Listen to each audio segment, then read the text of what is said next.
eso no quita que como publicamos libros, una de las cosas que hacemos al publicar los libros es intentar entender el texto e intentar, digamos que aplicarlo. Cuando leemos un libro porque vamos a publicarlo, la mayor parte de las veces, sobre todo cuando no es lo habitual, pues lo leemos e intentamos entender lo que está diciendo y para entenderlo a veces tienes que practicar la técnica que él te cuenta para ver un poco por dónde va. Entonces tenemos pequeños equipos de investigación y dentro del canal, nuestro canal de YouTube, pues tenemos series dedicadas al montante, tenemos series dedicadas al manejo de las dos espadas a la vez, que Sí, no aparecen la verdadera destreza, yo he sino visto, sí. sí, no Muy soy yo el que interesante. practica, es uno de mis alumnos que es mucho más hábil que yo con las dos espadas, si es que yo soy algo hábil con las dos espadas, que no lo soy, pero Moncho Varela es muy bueno, se mueve muy bien, entonces estuvimos investigando y desarrollando cuál podía ser una interpretación plausible de las técnicas descritas por Domingo Luis Godiño con las dos espadas y lo grabamos y él es el que hace eso, ¿no? Entonces,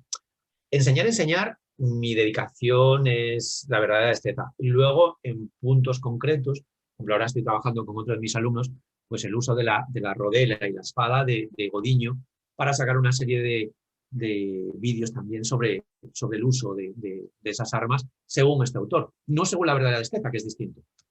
Sí. El broquel también. El broquel, sí, lo que pasa es que broquel, bueno, poca cosa dice Godiño. Hay otros autores que dicen más. El broquel también se utilizaba dentro de la verdadera destreza. También. Y, okay.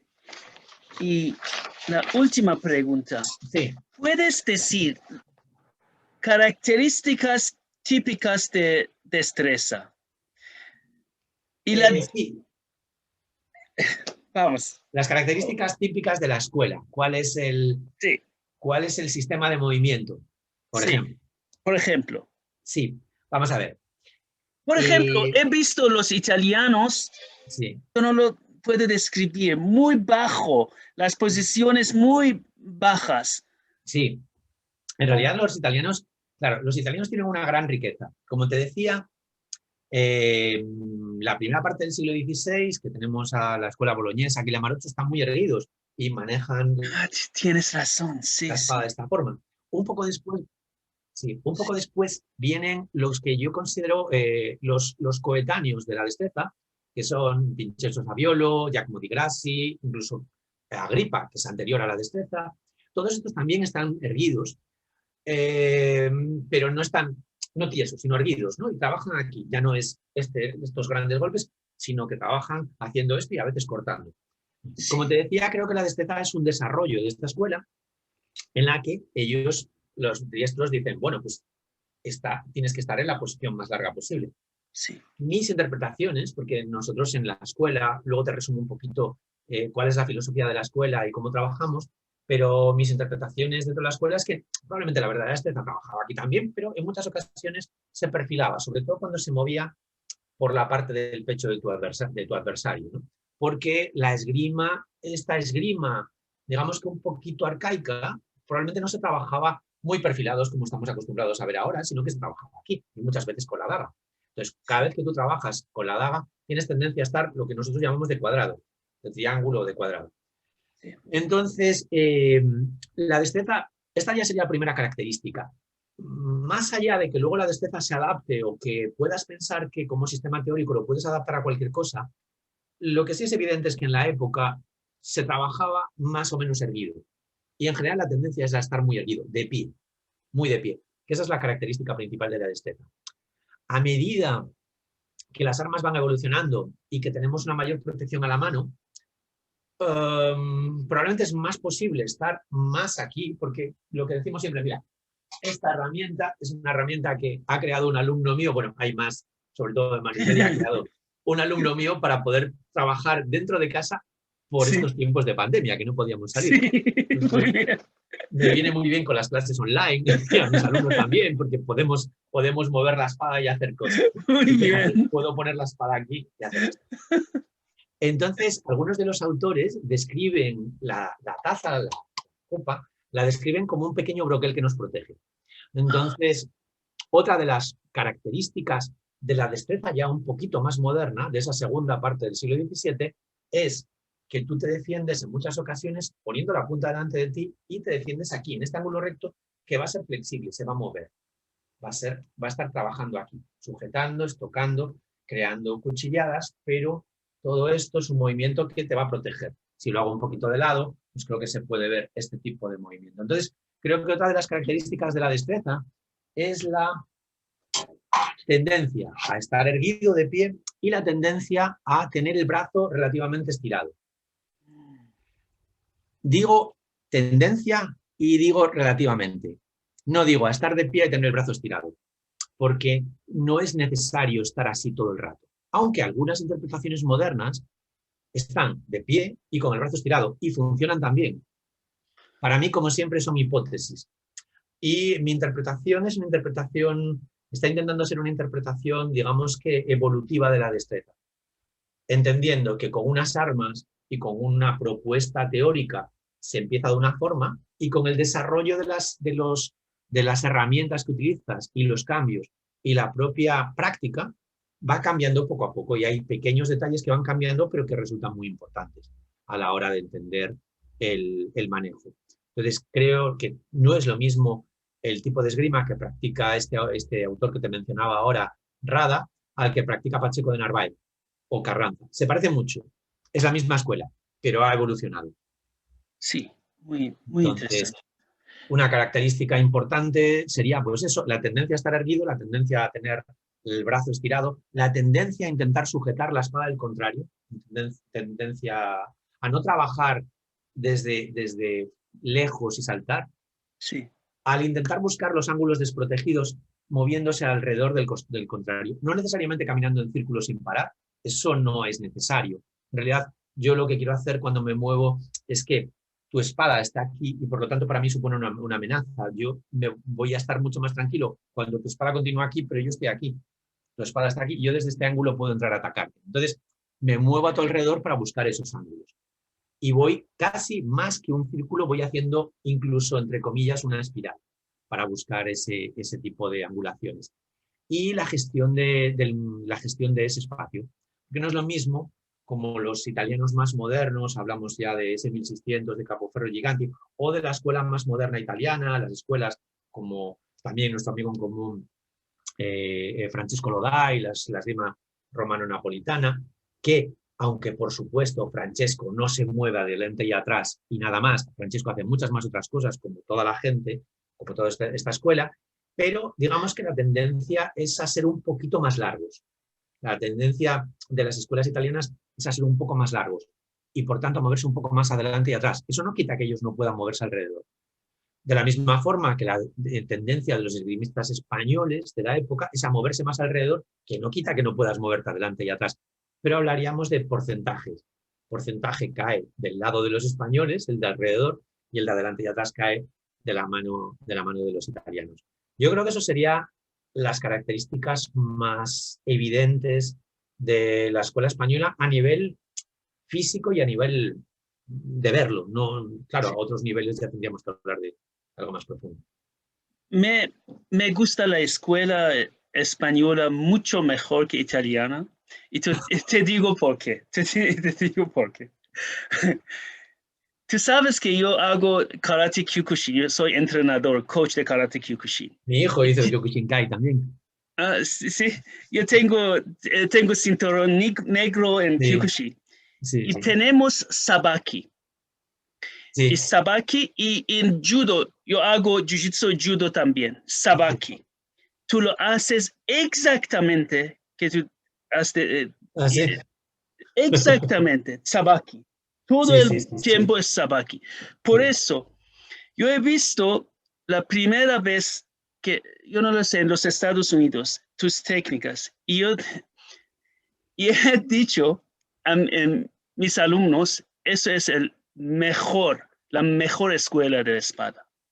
Bueno, gracias. Es mucho decir, pero no se merece. Te digo porque para mí los movimientos son exactamente los mismos movimientos en los artes marciales de full contact, como Kyokushin, como Muay Thai, Sí, como Judo, como Jiu-Jitsu, ¿sabes?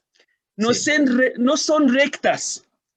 ¿Tú lo entiendes? Y no me Sí, sí, gusta. sí. para mí no me gusta esto. Te entiendo Para mí, perfectamente. Yo, como he sido esgrimista deportivo, entiendo el otro movimiento también, pero claro, me gusta más este. De hecho, te puedo decir que, claro, yo venía de la esgrima deportiva y todo mi bagaje cultural también era el de las películas, de ver esgrima en las películas. Y cuando empecé a intentar hacer esgrima histórica, lo que más me podía atraer era la esgrima italiana porque yo la reconocía. Pero claro, no es lo mismo, si ya es difícil leer el español del siglo XVI y XVII, leer el italiano del siglo XVI y XVII era mucho más difícil. Entonces empecé a leer a los españoles. Y poco a poco me di cuenta de que esa era realmente mi escuela. De hecho, cuando pienso en mi práctica de la esgrima deportiva, claro, en la esgrima deportiva sabes que tú tienes una pista, no puedes moverte alrededor. Pero yo no estaba, nunca estuve muy, digamos que nunca me sentía muy seguro entrando haciendo un fondo muy largo o de forma libre. Yo tendía siempre a sujetar la espada del contrario, ¿no? Y a hacer ese tipo de movimientos. Y entonces, al poco de empezar a leer destreza, dije, este es mi sistema, porque yo me siento mucho mejor así. También entiendo que hay otra gente que se siente mejor haciendo ese otro tipo de esgrima. He tenido alumnos que no querían hacer destreza, que les gustaba hacer una esgrima más como el concepto que tenían ellos de los italianos. Pero te entiendo perfectamente, porque a mí también, y de hecho yo también he vuelto a karate, estoy en una variante del Shotokai, pero también hacemos sabaki. Y Sabaki. claro, es este concepto moverse alrededor y a mí también me convence plenamente, por supuesto. Sí, es el mismo. Y los artes marciales de Filipinas tienen el mismo concepto. Sí, es verdad, es verdad. Es Tuve a verdad. algún instructor de artes marciales filipinas con el que estuvo, que quería ver un poco la destreza y de hecho también, y fíjate que me resultó muy inspirador también para mí, para algunos pequeños detalles de movimiento, porque claro, yo leo tratados y en esos tratados, aunque te comentaba antes que no hay unas ilustraciones demasiado buenas, pero lo que sí hay es unos diagramas muy buenos que te enseñan el suelo y dónde pones los pies. Entonces, con respecto a alguien que está fijo, claro, la descripción de la destreza es, si yo estoy aquí y tú estás ahí, para llegar hasta ti yo tengo que moverme así, así, así. Entonces, ves el pie puesto en el suelo, la forma de los pies. Sí, Y claro, pero lo que no sabes es cómo se tienen que mover tus caderas, cuál es la inercia que tienes que darle, cuál es el tiempo en el que hacen las cosas. Todo eso no puedes saberlo. Entonces, por supuesto, eso es una interpretación, es un trabajo personal, pero ese trabajo personal siempre se va a basar en tu propia experiencia y en lo que ves y en el intercambio de información. Y algunos de estos esgrimistas filipinos me han inspirado para algunos movimientos. Dicen, pues tiene sentido que este movimiento sea así. Pero siempre hay una... De la misma forma que, por supuesto, que a mí me influye muchísimo, como lo que te comentaba al principio, pues todo lo que es mi bagaje de karate, ¿no? Del equilibrio del cuerpo. Tiene mucho que ver con el karate. Que en este caso, claro, mi escuela trabajaba con las piernas muy agachadas, pero sí, creo que eso se puede trasladar a trabajar un poco más erguido y creo que eso se nota en práctica. sí, tienes razón. Artes marciales filipinas. Sí, sí. Y una pregunta yo la tengo. Los conquistadores de España, ¿qué forma de esgrima practicaban? Es una Pues, pregunta yo lo sé, es muy difícil responder. claro, y no puedo dar una respuesta, pero evidentemente los conquistadores españoles utilizarían la esgrima que se hiciese en el momento. ¿La conocemos? No, pero los conquistadores españoles, estamos hablando, pues bueno, primero llega Colón en 1492, la conquista primero de Cuba y de todo el archipiélago, pero luego en general nosotros nos referimos sobre todo a la segunda parte de la conquista, que es Cortés, México, después Pizarro y toda esta gente. Bueno, soldados, no ejército regular, pero soldados. La Soldados. esgrima, en principio, cuando se desarrolla, suele ser una esgrima civil, pasa siempre. Técnicas esgrimísticas civiles, pues no podemos saberlo. Pero lo que sí sabemos es que había tratados publicados en la época. Y si hay tratados, constatan que hay escuelas. Aunque no haya tratados, escuelas va a haber. Pero en este caso sabemos lo que te comentaba antes, la esgrima de Jaume Pons de Perpiñán, Sí, de Pedro de la Torre o incluso en este caso del que no me acordaba al principio, de Francisco Román. sí. Entonces, ¿sabemos qué esgrima hacían? No conservamos los tratados, pero sí conservamos los comentarios de otros autores sobre esos tratados. Entonces, conservamos los comentarios de Pacheco de Narváez hablando de algunas técnicas que esos tratados describían y de algunos otros autores europeos. Algunos otros autores europeos los citaban. Tim Rivera, otro amigo común, tiene un trabajo muy interesante sobre la esgrima vulgar, sobre los términos de esgrima vulgar, y también tiene un trabajo muy interesante, Tim es muy bueno, tiene un trabajo muy interesante sobre las menciones a estos autores en las obras de La verdadera destreza y cita algunas cosas más. Entonces, sabemos algunas posiciones que estaban descritas en los libros de estos autores de finales del siglo XV y de principios del siglo XVI, que luego se corresponden con algunas cosas que dice Codiño. Por ejemplo, la postura de uñas abajo y la de uñas arriba. En vez de hablar de prima, segunda, terza, cuarta, los autores españoles normalmente describen las uñas. Sí. Las uñas están mirando al suelo o si están mirando al cielo. Uñas abajo, uñas arriba. Sí. Entonces, tenemos algunos pequeños datos de técnicas utilizadas. ¿Son suficientes para reproducir la esgrima española? Pues evidentemente no. Antes de la destreza. Pues evidentemente, en este tiempo que dices tú, los conquistadores, evidentemente no. Pero sí podemos hacernos una idea. En la comparativa con los italianos, los pequeños datos que nos quedan de estos autores descritos por otros, podemos hacernos una pequeña idea de cómo podría ser un poco la esgrima. Y luego a lo que decía antes, ¿no? A ver, pero la esgrima que utilizaría una persona para defenderse, no sé, probablemente no se corresponda con la esgrima de una formación militar. Eso sí que es. Pero también sabemos que esas formaciones militares eran muy irregulares. De hecho, sabemos que la guerra contra los nativos tenía incluso una concepción un poquito más medieval que la guerra que se estaba desarrollando en Europa. Después de todo, ellos ya no se estaban enfrentando con la nueva tecnología armamentística de Europa, sino que estaban combatiendo contra pueblos que tenían una tecnología, ¿cómo decirla? No neolítica, pero ¿entiendes lo que quiero decir? Arcos, flechas, lanzas, mazas, pero no armas de fuego, no espadas, no armaduras, en el sentido que nosotros lo conocemos, aunque tenían armaduras, por supuesto tenían armaduras hechas de capas de algodón, que probablemente protegían mucho. Sí, sí, mucho. Pero no era lo mismo, claro, no la armadura completa de un caballero medieval. Entonces, sí. Pero bueno, yo creo que algo sí podemos deducir, simplemente deducir. Sí, sí. Muchas gracias, muy interesante, muy interesante. Muchas gracias a ti, porque me permites exponer un poco las ideas sobre la destreza, sobre la escuela. La escuela, pues eso, nuestro trabajo principal es el de la ropera moderna de finales del siglo XVII, que es lo principal, la espada ropera, la daga, las armas de asta también, como te comentaba, es otra de las cosas que trabajamos en el montante. Y luego tenemos ya pequeños grupos de estudio trabajando, pues es la primera parte de la destreza, ¿no? Entonces ahí nos basamos más en Carranza y en Pacheco Narváez, en sus primeros libros, porque entendemos que la esgrima no podía ser igual.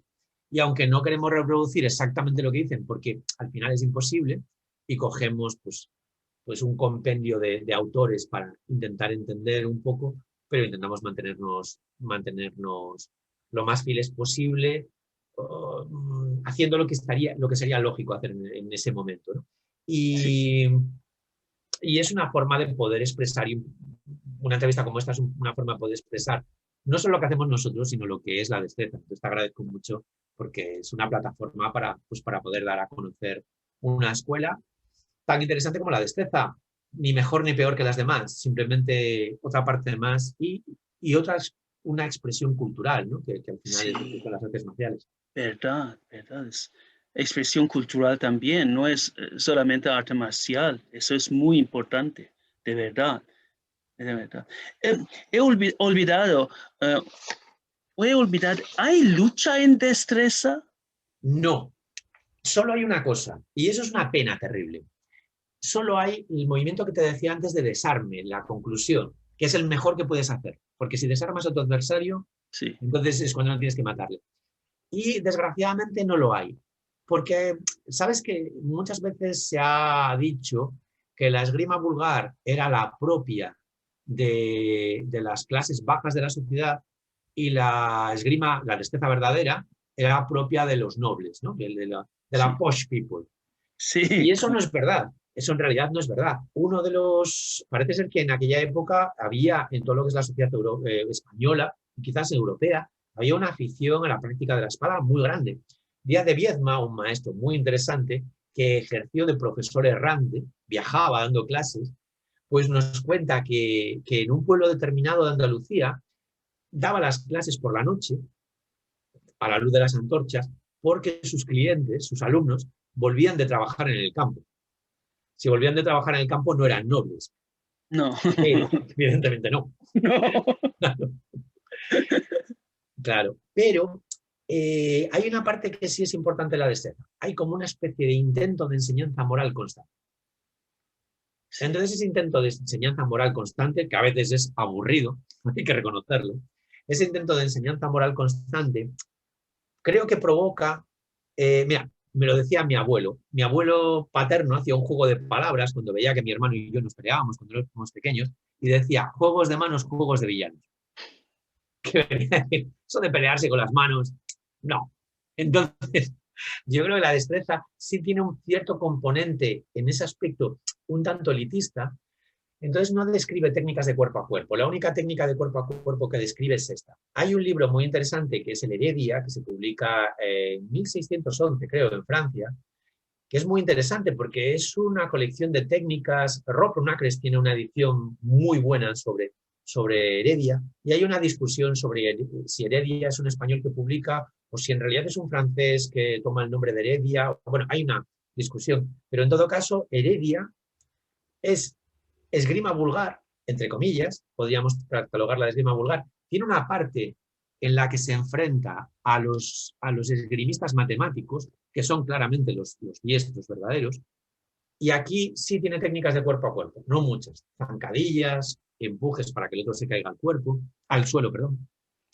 Entonces yo creo que eso probablemente estaba a la orden del día a la hora de la práctica real, pero que no era algo que se fuese a enseñar, al menos dentro de un libro.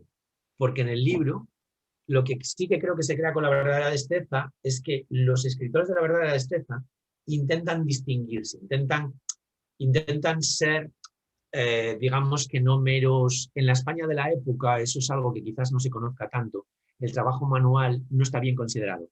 Todo el mundo quiere ser hidalgo, todo el mundo quiere ser noble para estar bien considerado por la sociedad, y eso implica que no puede trabajar manualmente. Por tanto, un maestro de armas es un trabajador, o sea, que es alguien vulgar.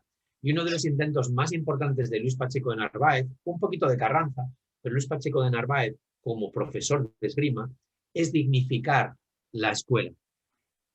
Decir que la esgrima es una ciencia y por tanto yo ya no soy un simple obrero, sino que soy... Entonces, probablemente destierre una parte de las enseñanzas que sean las que pueden parecer más, ¿cómo llamarlo?, vulgares, zafias, y se queden solo con esa teoría geométrica de la espada y que la única técnica de cuerpo a cuerpo que ellos enseñan es un poquito como la expresión máxima de la moral y de lo bueno, ¿no? Que es que llego, te quito el arma, te amenazo para no matarte. Bueno, pues, hombre, esto es bueno, esto es cristianamente bueno.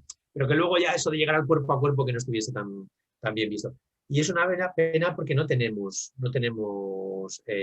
información. Pero, como te decía antes, no hay que pensar mucho para decir, bueno, pues evidentemente en una pelea real, si llegaban al cuerpo a cuerpo, tenían que conocer técnicas. Y tenemos alguna en Heredia, en Pedro de Heredia. Es muy interesante. Fiore tiene las técnicas de lucha y también la escuela alemana, ¿no? Sí, por supuesto. Además, porque es primordial en el uso de es cuando hablamos de las diferentes distancias, en las que puedes trabajar una larga, una media, una de cerca. Y cuando llegas a la de cerca, pues realmente ya llegas a un cuerpo a cuerpo, ¿no?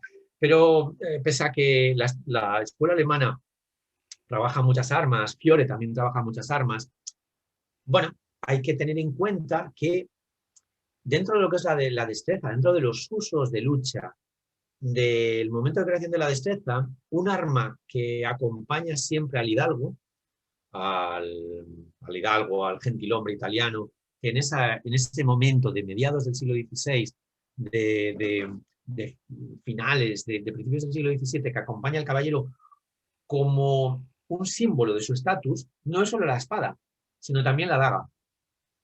Eso es muy interesante. La daga, que en un primer momento no cubre mucho, es solo una daga con estas características, que luego con el paso del tiempo se va a transformar en una daga más larga que cubre mucho, como esta, la daga de vela típica, pero estamos hablando de la segunda mitad del siglo XVII, y aquella estamos hablando de la segunda mitad del siglo XVI y la primera mitad del siglo XVII. De hecho, Pacheco de Narváez, en su último libro, en Nueva Ciencia, que si no recuerdo mal escribe en 1629, aunque no se publica hasta los años 70, dice esas nuevas dagas de guardamano que se ven ahora, porque se empiezan a ver, pero las dagas anteriores, y esto es muy importante, que se ven en los cuadros, en los retratos de la época, siempre ves, en la segunda mitad del siglo XVI, en los primeros años del siglo XVII, al caballero con la espada y con la daga, que puede asomar por la espalda, el pomo de la daga, a veces ves la daga completa, y cuando te vas a los museos te das cuenta que la mayor parte de las dagas que se conservan son muy pequeñas. A veces parecen abrecartes. Sí. Entonces, yo creo que eso influye mucho en algunas técnicas de esgrima, sobre todo de espada y de daga, y la destacan mucho, que te dicen que la daga siempre detrás de la espada, pero es un arma, un utensilio que acompaña al caballero. Probablemente se utilizase mucho. Llegar a un cuerpo a cuerpo con alguien que tiene una espada y una daga, a lo mejor no es lo más sensato que puedes hacer, porque la daga es corta y si te acercas a él te puede dar una estocada con la daga, una puñalada. Sí. Esto es una especulación por mi parte. No tengo ningún sitio de donde lo haya sacado. Pero es verdad que en todos los cuadros descubres esto. O sea, es muy difícil. Hay veces que sabes que la daga va oculta en la espalda y que no la ves, pero en muchísimos cuadros aparece esto. Curiosamente, con las espadas de caja ya no se ve tanta daga. No parece que se lleve. También es verdad que las dagas tienden a ser más grandes y más incómodas. De la misma forma que el broquel se usa mucho, sobre todo por la noche y cuando sabes que vas a pelearte. Y la daga probablemente sea un arma que puedes utilizar o que también te sirve como herramienta. Yo creo que todo eso provoca un poco que haya menos técnicas de cuerpo a cuerpo. Porque si lo pensamos, con una espada larga, una Longsword, si yo te ataco y tú también a mí, las dos manos están juntas, la tendencia natural cuando las dos espadas chocan y nuestros cuerpos se acercan es a levantar los brazos, porque proteges tu cabeza. Si yo me quedo aquí, tú también, mi movimiento siempre vas a intentar darte en la cara, aunque no te haga mucho daño. Entonces, la defensa natural es esta. A partir de aquí estamos muy cerca y en muchas ocasiones lo que interesa es soltar y golpear y llegar al cuerpo a cuerpo. Muchas gracias. Ahí sí. Espera, voy a bajarlo un poco. Estás en Alemania ahora, ¿no? Sí, sí. Sí, claro, en Alemania ya debe ser de noche, pero aquí todavía, como yo estoy... Sí. Claro, yo estoy en los confines de la Tierra, yo estoy en el extremo del mundo, entonces aquí se hace de noche. Sí. Ton, muchas gracias. ¿Y te gustaría decir algo más ahora? Pues nada, muchísimas gracias a ti, que gracias por permitirme pues exponer, hacer una semblanza, un retrato un poco de lo que es la Escuela de la Verdadera Destreza y hablar un poco de lo que hacemos, porque siempre está muy bien dar a conocer todo este tipo de cosas. Me parece muy interesante todos los trabajos que estamos haciendo entre todos, lo que estás haciendo tú con las artes marciales persas, como te decía, la expansión la búsqueda de recuperar un pasado que tiene muchísimo que ver con la cultura, con las artes, con las ciencias. Una parte de lo que nosotros estamos trabajando y estudiando es poner en relación muchas cosas como puedan ser pues, la danza histórica, que sabemos que nombres de pasos de esgrima son los mismos que los de la danza, y al final yo creo que estamos rescatando entre todos una parte del pasado de la humanidad muy, muy importante. Y nada, simplemente decir eso, ¿no? Que nuestro principal interés son las artes marciales, eso significa el combate. Además del combate está el movimiento en sí, el movimiento que es bello, bien sea en el arte marcial, bien sea en la danza, al final es la expresión del cuerpo humano, y luego también, pues eso, todo este rescate de la cultura. Creo que que es una labor multidisciplinar que es ingente y necesitamos todo, necesitamos investigadores como lo eres tú, como lo es Manuel Valle, necesitamos practicantes, necesitamos poner todo esto y luego llegar a una puesta en común de todo este tipo de búsquedas, ¿no? Sí, gracias. No, yo te hablaba antes de que mi cultura es la europea y por tanto para mí me es más fácil buscar dentro de la europea, la española primeramente por el idioma, pero luego también por, digamos, un desarrollo cultural muy parecido, muy afín, pero eso no va a ser nada si además no podemos ponerlo en comparación y ver lo que se hacía al final. Creo que esa especie de panmundialismo es el futuro que nos queda, ¿no? Sí, sí, es verdad. Muchas gracias. Y te deseo un buen día, noche ahora. Y hasta luego, Tom. Muchas gracias. Pues muchísimas gracias y hasta que nos volvamos a ver, espero que muy prontito físicamente en algún punto del mundo dando clase y practicando. Sí, gracias. Adiós. Un abrazo. Hasta luego. Hasta luego.